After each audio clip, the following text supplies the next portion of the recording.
Now, how educators in Chicago are working to give lower-income students a leg up in the pre-kindergarten years and boost their prospects for life. The NewsHour's special correspondent for education, John Merrow, has the story. All right, so let's see. Let's see what I can see here. Okay. Children raised in homes with educated parents swim in a sea of language. Where's white? Actually white. Yeah. A world of vocabulary-rich conversations. Maya, why don't you show Daddy what you want him to do? Why don't you demonstrate? Show him what you want. You draw? The contrast for low-income children could not be more dramatic. Mom, what would you do? By the time children are ready for kindergarten, some will have heard millions more words than others. Without intervention, this vocabulary gap can lead to a school achievement gap. That, in turn, can mean college for some, while others drop out without even learning how to read.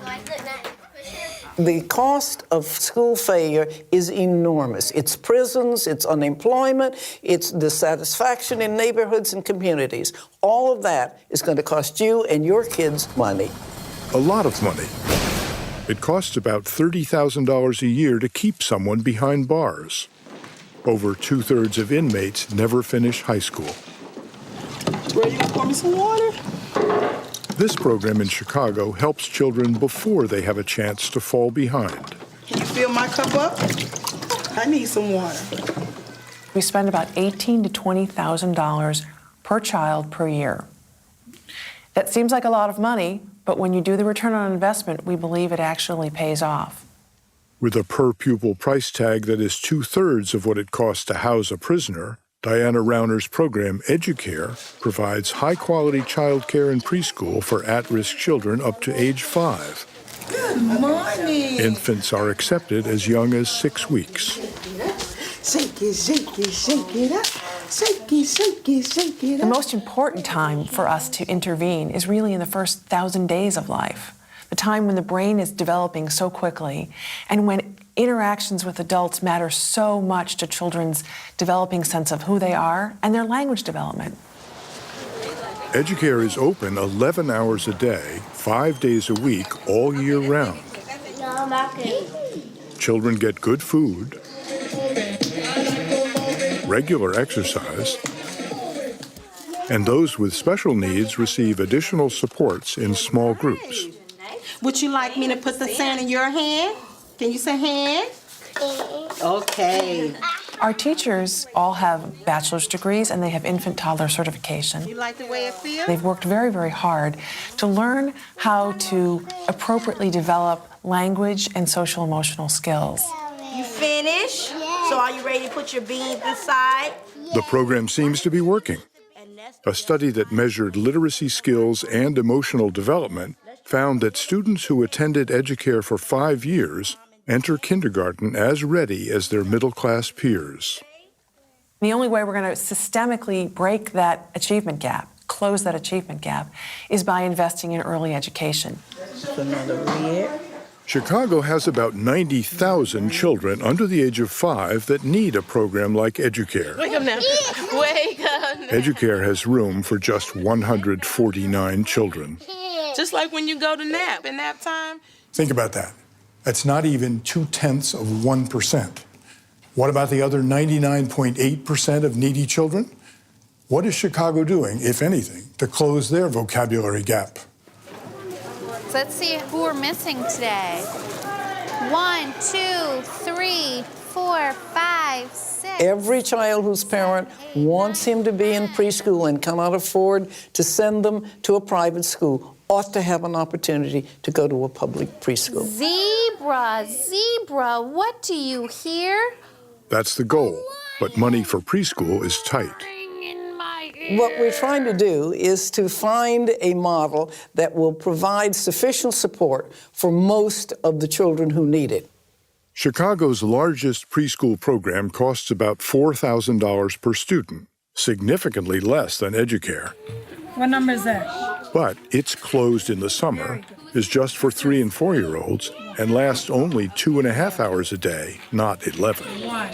Okay. Is 2.5 hours a day enough for high-risk For kids? some children, 2.5 hours a day is probably enough, particularly if we can offer it 2 years running. A tootie-tot, a tootie-tot-tot. The program is called Preschool for All, but that's a misnomer. Elbows back. It reaches only 24,000 kids, and at some schools there's a waiting list. Bottoms up. Even when you add in the children attending Head Start and other pre-K programs, that's only 37,000 out of the city's 90,000 neediest children who benefit. And the rest? This hand, remember that hand? Okay. Right here, from 6:30 in the morning until about 6 at night, they play by themselves majority of the time. They love watching TV. Jacqueline Brown spends each day with her grandchildren while her daughter is out looking for work. That's it. You want another? In this community, there's a lot of kids that don't go to school. Some parents need the kids to go all day. They don't have an all day here.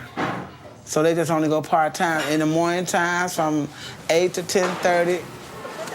In a large city like Chicago, just getting to the program can be a challenge, especially for families with more than one child and no car.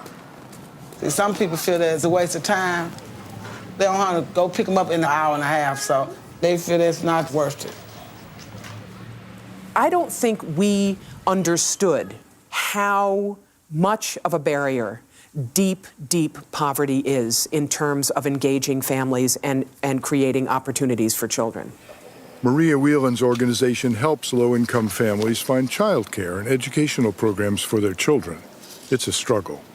Almost 2/3 of the 3- and 4-year-olds in these very, very poor communities have no access to classroom-based preschool, Head Start, or child care programs. The kids who need it the most. The kids who need it the most. Does this embarrass you? It embarrasses me in the sense that we are unable, not just in Illinois, but throughout the United States, to mobilize sufficient public opinion to support something that every piece of research shows would help us just immeasurably improve child outcomes in terms of education. In these hard economic times, Chicago spends on average about $5,000 per child on 40% of its neediest kids, and virtually nothing on the rest. That choice, provide more services to fewer children or fewer services to more, is one that Maria Whelan rejects. It's a choice that we absolutely refuse to make. I'll be damned if there are 10 sick children and amoxicillin exists for only one of them. I think the job of those of us who do this work is to go out and break down every door and every barrier we can to make sure there are 10 doses of amoxicillin for all of those children. And as difficult as it is today, the future for preschool in Chicago looks worse. The budget situation right now is dire. Many states were using stimulus money to support educational programs. In Chicago, we were using it for our preschool program. If we don't have that money next year, we will have to cut the number of children that we serve. Illinois is not alone. At least 10 states have already cut spending for early education, with more certain to follow.